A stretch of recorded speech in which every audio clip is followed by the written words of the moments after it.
Waarom vele miljoenen staalslakken in de Westerschelde storten als er twijfels zijn over de veiligheid ervan? Uit alle onderzoeken blijkt de laatste tijd dat het toepassen van staalslakken onder water, dat misschien niet zo'n goed idee is. En verder in deze Zeeland nu. Gaan zij het lerarentekort oplossen?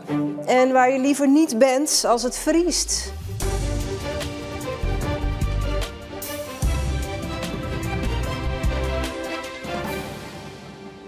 Goedenavond. Doe het niet, waarschuwen natuurorganisaties in Zeeland. Maar Rijkswaterstaat doet het wel. Een enorme lading staalslakken in de Westerschelde storten. Vorig jaar bleek uit onderzoek van het RIVM dat staalslakken, een afvalproduct uit de staalindustrie, mogelijk schadelijker zijn dan altijd is gedacht. Die staalslakken komen hier terecht, bij Ossenisse, waar de vaargeul vlak langs de zeedijk loopt. Die vaargeul is belangrijk voor de verbinding met de haven van Antwerpen. Op verschillende plaatsen in de Westerschelde zijn de randen van de vaargeul verstevigd. Maar uit onderzoek blijkt dat die versteviging hier bij Ossenisse niet stevig genoeg meer is. De wand van de geul wordt door het snelstromende water van de Westerschelde steeds verder uitgediept. Dat kan ertoe leiden dat die uiteindelijk gedeeltelijk instort. Om die problemen te voorkomen wil Rijkswaterstaat de geulwand versterken. Daarvoor wil men staalslakken gebruiken. Natuurorganisaties vinden dat een slecht idee. Het is een afvalproduct, komt natuurlijk uit de staalindustrie. En uit alle onderzoeken blijkt de laatste tijd dat het toepassen van staalslakken onder water, dat misschien niet zo'n goed idee is. In verband met het uitlogen van stoffen en wat voor kwaliteit het op het ecosysteem heeft. Daar worden die staalslakken volgens mij al decennia lang gebruikt in de kustversterking. Waarom is dat nu ineens een probleem? Nou, dat is nu eigenlijk vooral een probleem omdat we hebben ongeveer een jaar geleden, 3/4 jaar geleden, hebben we vanuit het RIVM een rapport voorbij zien komen waar ze dus eigenlijk teruggekomen zijn op die eerdere melding dat het wel meeviel. Want in eerste instantie zeiden ze die stoffen die kunnen geen kwaad hoe je het toepast. Maar in één keer blijkt daar dat het uitlogen toch anders werkt als je het in grote hoeveelheden gebruikt. En bij onze wateren, de Ooster- en de Westschelde, zie je natuurlijk dat in dit soort hoeveelheden, het gaat niet over een paar duizend kilo, het gaat over duizenden, honderdduizenden tonnen. En dan heb je het dus inderdaad over veel meer dan in eerste instantie van toepassing is. Dus dat is aanleiding om toch wel bezorgd te zijn. En ook andere organisaties, zoals natuurvereniging De Steltkluut, vinden dat Rijkswaterstaat voorzichtig moet zijn met het gebruik van staalslakken. De Steltkluut is bang dat staalslakken op de schorren terechtkomen en daar schade aanrichten. Rijkswaterstaat heeft Zeeuwse natuurorganisaties, visserijorganisaties en gemeente en provincie uitgenodigd om te praten over het gebruik van staalslakken. Die bijeenkomst is in het Topshuis op Neeltje Jans. En verslaggever Nadia Berkelder is daar ook. Nadia, weet jij wat er vandaag is besproken? Ja, Rijkswaterstaat heeft nog een keer uitgelegd dat die staalslakken echt geen kwaad kunnen. En dat nieuwe onderzoek, waaruit het tegendeel zou blijken, zou gaan over schadelijke effecten in zoetwater en niet in zoutwater. Nou, natuurorganisaties en de duikers en de vissers hebben daar geen vertrouwen in. Zoals we net hebben gehoord. En zij hadden gevraagd om deze bijeenkomst hier in het Topshuis. Maar ze zijn wel verbaasd dat Rijkswaterstaat in de tussentijd gewoon een vergunning heeft aangevraagd voor het verstevigen van die geulwand in Ossenisse. Ja, en mocht jij er niet bij zijn bij de bijeenkomst? Nee, pers was vandaag niet welkom en daarom sta ik hier buiten te blauwbekken. En Rijkswaterstaat wilde ook geen toelichting geven op wat er vandaag besproken is hier. Maar die lading staalslakken voor bij die vaargeul bij Ossenisse, die gaat dus gewoon het water in? Ja, dat is de verwachting van wel. Oké, dankjewel Nadia.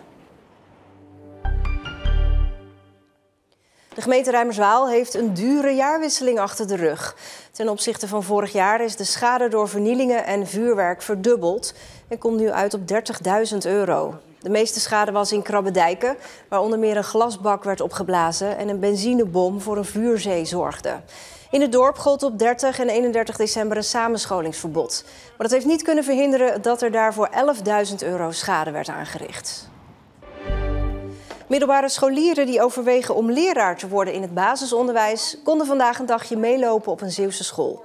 Samen met PABO-studenten mochten ze meekijken in de klas. Bijna 80 scholieren hadden zich opgegeven. Het is een van de initiatieven om wat te doen aan het verwachte lerarentekort voor de komende jaren. Als er studenten zijn die interesse hebben, vind ik dat alleen maar prachtig. En dan wil ik ze wel iets vertellen hoe mooi het beroep is en hoe mooi het onderwijs is. Nou, ik heb al best wel wat ervaring met kinderen, omdat ik zelf ook dansles geef. En gewoon de interactie met kinderen vind ik heel leuk. Dus. Dansles is heel erg leuk. Rekenen en taal vinden ze misschien wat minder leuk. Ja, dat klopt. Dus ja, dat is wel anders. Ik dacht, dan heb je misschien een beetje een beter beeld van hoe het echt op stage is. En je praat natuurlijk ook met PABO-studenten, dus dan kan je aan hun nog wat dingetjes vragen. Dus ja, dan krijg je gewoon een iets beter beeld dan als dat je op een open dag of iets loopt. Het is nu aan de scholieren om te beslissen of ze inderdaad overstag gaan. Tijd om kennis te maken met misschien wel de volgende Zeeuw die in de Kuip speelt over een paar jaar. Kelvin Nijenhuis uit Zierikzee. Een van de grootste talenten in de jeugdopleiding van Feyenoord. Al is hij nog maar 15 jaar oud. Als 4-jarige jongen begint Nijenhuis met voetballen bij MZC 11 in Zierikzee. En daar doet hij mee aan trainingen die georganiseerd worden door Feyenoord. Op die jonge leeftijd valt Nijenhuis al op. Daaruit vonden de trainers die daar waren, die vonden me goed genoeg. En die hebben toen gevraagd of ik op de zondagen hier kwam trainen. En vanuit daar mocht ik door naar de talentendagen. En die allemaal doorgelopen. En zo ben ik hier terechtgekomen op 7-jarige leeftijd. Nu voetbalt Nijenhuis al ruim 8 jaar bij Feyenoord. En hij realiseert zich dat dat bijzonder is. Je vindt het fantastisch. Je maakt dingen mee op zulke jonge leeftijd. Ja, dat is alleen maar goed, denk ik. Ja, de toernooien in het buitenland, ja, dat soort dingen, dat maak je niet mee als je bij een amateurclub speelt op lager niveau. Nijenhuis is aanvaller, maakt veel doelpunten en daardoor valt hij op in de jeugdopleiding van Feyenoord. Hij wordt gezien als een van de spelers die grote kans maakt om het profvoetbal te halen. Dat brengt druk met zich mee, al heeft Nijenhuis daar niet zoveel last van. Ik heb topouders, ik heb genoeg mensen om mij heen die mij op de grond houden, met mijn voetjes op de grond houden. Ik zelf ben ook redelijk nuchter daarin, dus ik heb daar niet heel veel moeite mee. Ja, hij leeft echt voor zijn sport, hij leeft echt voor het voetbal, hij leeft echt om doelpunten te maken. Het is natuurlijk een spits, heel prettig in de omgang en echt met één doel om Feyenoord heen te halen. Beweging Ouargui, Nijenhuis, Kelvin Nijenhuis, 2-3 en zijn tweede van de dag. In die Kuip spelen, ja, ik denk dat dat voor nu een van de dromen zijn. Je kan zo op de Kuip kijken, elke dag als je hier op het trainingsveld staat. Ja, dan kijk je ernaar en dan denk je van ja, dat is wel een van de grootste doelen die je wilt halen. Hij is dichtbij. Kijk, hij heeft al een hele lange weg afgelegd. Hij staat er goed op. We zijn ook super tevreden met hoe zijn ontwikkeling op dit moment gaat. Alleen ja, we blijven ook wel kritisch dat er nog een aantal stappen te maken zijn. En daar zijn we constant dagelijks met hem mee bezig. Hij hoopt natuurlijk Feyenoord heen te halen, maar wij hopen dat we hem ook richting Feyenoord heen kunnen brengen. Nijenhuis is in ieder geval goed bezig. Hij maakt veel doelpunten. Zoals eind vorig jaar toen Feyenoord onder 17 kampioen werd in de wedstrijd tegen aartsrivaal Ajax. Kan die erbij? Bal blijft hangen voor Nijenhuis die het beslist. Die de 3-2 maakt. En Feyenoord om de 17 naar de najaarstitel schiet. Kelvin Nijenhuis, een naam om te onthouden. Er zijn zo van die plekken waar je liever niet bent als het vriest. En zeker niet als er ook nog een stevige oostenwind staat. En daarom dacht de redactie, we sturen verslaggever Justin Philipsen naar zo'n plek. Ik heb 2 broeken aan, 3 truien aan, 2 paar sokken aan. Muts op, sjaal om en zomaar extra aankleden. Voor de mensen die de markt in Goes vandaag bezoeken is het misschien wat frisjes. Maar voor de ondernemers die de hele dag achter zo'n kraampje moeten staan, is het pas echt taai. Met een gevoelstemperatuur van 10 graden onder nul staan de warmtelampen aan.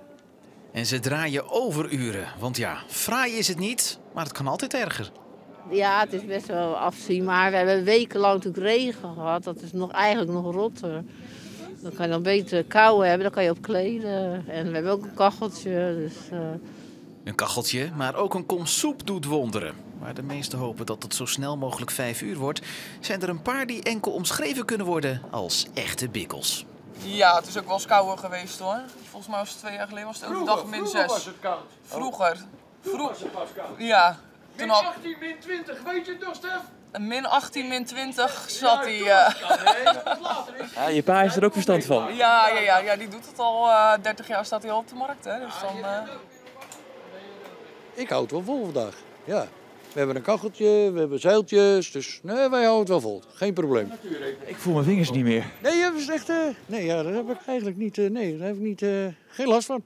Maar wel extra maatregelen genomen, toch? Ja, natuurlijk, ik heb, nou trouwens, zover, ik heb eigenlijk niet heel veel meer kleren aan. Ik heb gewoon mijn jas aangetrokken en voor de rest, en mijn muts op.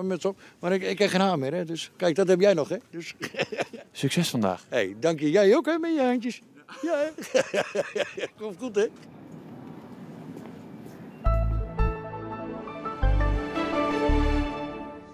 Ja, zonnig, maar ontzettend koud dus. Er wordt op veel plekken al wel uitgekeken naar het moment om te kunnen schaatsen. Ook hier in Oosterland, maar daar bleek de ijsbaan vernield te zijn. Een grote teleurstelling natuurlijk. Misschien komt het nog goed in Oosterland. Vannacht wordt het in elk geval -4 tot -7. Morgen vriest het ook. Het is net zo zonnig, maar wel iets minder wind dan vandaag. Ja, januari is natuurlijk de maand van de lijstjes. Vorige week waren het babynamen, vandaag populaire hondennamen. Op onze socials en op de website vind je die voor Zeeland. Oké, ik zal niet flauw zijn. Ik zal de nummer 1 wel alvast noemen. Dat is Luna. De rest vind je dus op Facebook, Instagram, TikTok en op omroepzeeland.nl. Dit was Zeeland Nu voor vandaag. Een fijne avond.